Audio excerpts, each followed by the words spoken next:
라디오 신문고 개편을 맞아 새롭게 시작하는 코너입니다. 라디오 신문고를 통해 여러분의 목소리를 세상에 전해드리겠습니다. 오늘 오전 서울시 교육청 앞에는 학부모들이 모였습니다. 정부가 추진하는 그린 스마트 미래 학교 사업에 반대하는 목소리를 내기 위해서였는데요. 그린 스마트 미래 학교 사업, 왜, 어떤 이유로 학부모들께서 반대하시는 걸까요? 서울 언북초등학교 비상대책위원회 정에스더 위원장 연결해서 이야기 나눠보겠습니다. 정에스더 위원장님, 안녕하세요. 안녕하세요. 반갑습니다. 네, 반갑습니다.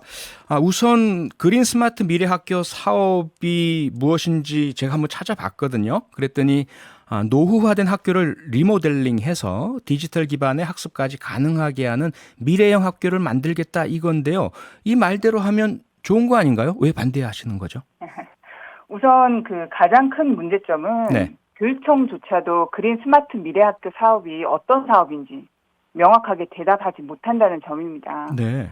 교육부 문서상으로는 분명하게 그 학교 공간 혁신을 통해서 미래 교수 학습법을 추진하기 위한 사업이다. 네. 이렇게 말을 하고 있는데요. 네. 막상 그러면 학습 내용이 이렇게 변하는 것인지 어떻게 변하는 것인지에 대한 그 설명을 요구하면 네.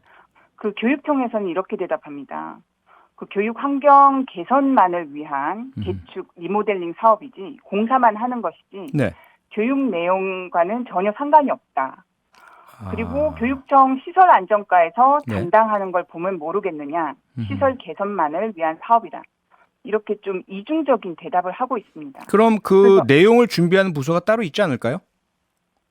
네, 맞습니다. 그렇죠. 근데 예. 이 사업을 추진하는 그 담당 부서 자체가 네. 시설 안정과입니다. 시설에 아하. 대한 담당 부서에서 담당을 네. 하고 있기 때문에 네. 계속 반복적으로 학습 내용이 변화가 없이 시설만을 위한 사업이다. 이렇게 설명을 하고 있는 겁니다. 네. 근데 저희 입장에서는 상당히 이중적인 대답이라고 생각을 하고요. 예. 그리고 둘째로는 저희가 과정상의 그리고 절차상의 문제를 얘기하지 않을 수 없는 것 같습니다. 네.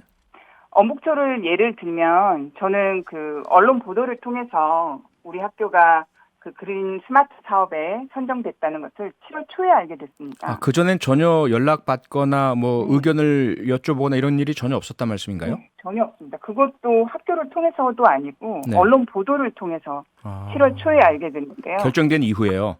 네, 네. 다 결정되고 선정되었다는 것을 7월 초에 알게 됐는데 문제는 학교를 통해서는 8월 6일이 되어서야 가정통신문을 받았다는 겁니다. 네. 그리고 이게 비단 언북초등학교뿐만 아니라 대부분 학교가 이런 식으로. 네, 여보세요?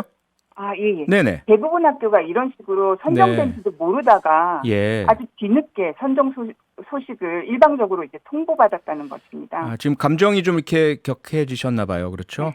네, 네. 좀 답답한 부분이 많습니다. 네. 그러니까 수업이 어떻게 바뀌는지에 대한 내용도 명확하지 않고 그 절차와 과정상에도 학부모들의 의견도 전혀 묻지도 않고 결정되기 전에 어떠한 연락도 없었다 이 말씀이잖아요.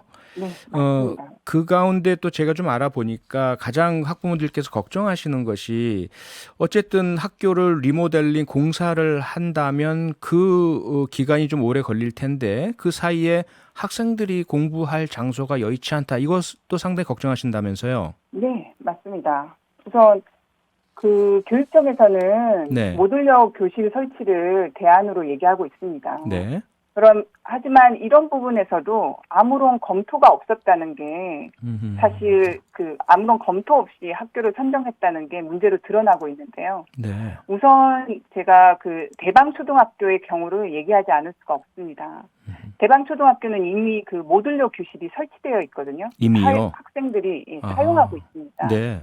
저도 오늘 그 기자회견 전에 교육청 담당자랑 그 연합 회의를 하면서 알게 된 사실인데 네. 이런 코로나 상황에서 환기조차 제대로 할 수 없는 그런 모듈형 교실 안에서 아이들이 아토피나 어지럼증 그리고 그 학교를 가기 싫다는 그런 호소를 상당히 많이 하고 있다고 합니다. 네. 그런데 이에 대한 교육청 담당자의 답변은 제일 성능 좋은 공기청정기를 설치했다. 아하. 이게 답니다.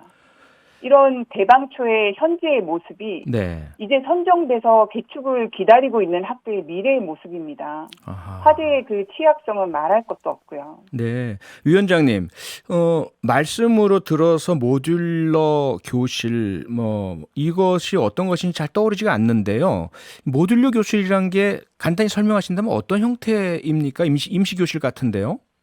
네. 그러니까 그 모양적으로 봤을 때는 네. 컨테이너 박스형 교실이라고 생각하시는 게 맞는 것 같습니다. 컨테이너 박스형 교실이요. 네. 지금 철제로 돼서 그런 네. 컨테이너 모양의 그 박스 안에 임시 교사를 설치하는 겁니다. 아하. 그래서 학생들이 불편하고 아무래도 일반 교실보다는 좁고 환기에도 문제가 있고 이렇다는 말씀이잖아요. 네. 게다가 네. 그 스프링클러나 이런 게 없어서 화재에는 아주 치명적입니다. 네. 자, 그런데요, 이런 학부모님들의 우려와 걱정을 들은 정부 측에서는, 교육청 측에서는 많은 오해가 있는 것 같다. 학교를 리모델링해서 수업을 디지털로 전환하면 우리 학생들에게 더 질이 높은 학습 서비스가 제공될 것이다. 이렇게 이야기를 합니다. 그 부분에 대해서 좀 설명을 못 들으셨나 봐요? 사실 아닙니다. 사실 저희는 학부모들은 오히려 그런 설명에 대해서 이런 의문점을 가지고 있어요. 어떤 의문이죠? 그 스마트 기기를 사용하는 것이 과연 네. 디지털 기반의 교육인가? 아하. 과연 선진 교육인가? 이런 부분에서 의문을 제기하고 있거든요. 네. 사실 이 사업은 교육의 질에 대한 논의가 전혀 없다는 면에서 네. 반대하시는 분들이 굉장히 많습니다. 교육의 그리고 질이요. 그분들이 네. 말씀하시는 부분이 지금 질문하신 그 내용인데요. 네. 그 스마트 기기를 사용하면 미래 산업에 대해 저절로 교육이 됩니까? 사실 그 교육 콘텐츠에 대한 얘기는 전혀 없어요. 어떤 식으로 네. 할지. 이런 부분을 논의할 때는 적어도 네. 교사들이 먼저 디지털 교육을 할 수 있는 네. 교수를 할 수 있는 준비가 되어 있는지. 내용과 이런 기법의 부분부터, 준비가. 네, 네, 위원장님, 저희가 논의가 되어야 시간이 다 돼서요. 그렇다면 위원장님 포함 학부모님들께서 원하시는 대책은 무엇입니까? 저희는 우선 네. 이 사업만을 놓고 볼 때 네. 일방적으로 선정했다는 것이 가장 큰 문제라고 생각합니다. 네. 선정부터 해놓고 대책을 마련하겠다는 것이 많은 학부모님들의 불안과 불신을 증폭시키고 있는데요. 알겠습니다. 그래서 앞으로 계속 소통해서 함께 대책을 마련해서 해결했으면 좋겠습니다. 그렇죠? 우리 아이들을 위해서도요. 네, 반대하는 학교는 이 사업에서 빼주셨으면 좋겠습니다. 알겠습니다. 오늘 말씀 감사합니다. 네, 감사합니다. 네, 서울 원북초등학교 비상대책위원회 정에스더 위원장이었습니다. 평일 저녁 6시 5분에 여러분을 찾아갑니다. MBC 라디오 표창원의 뉴스 하이킥.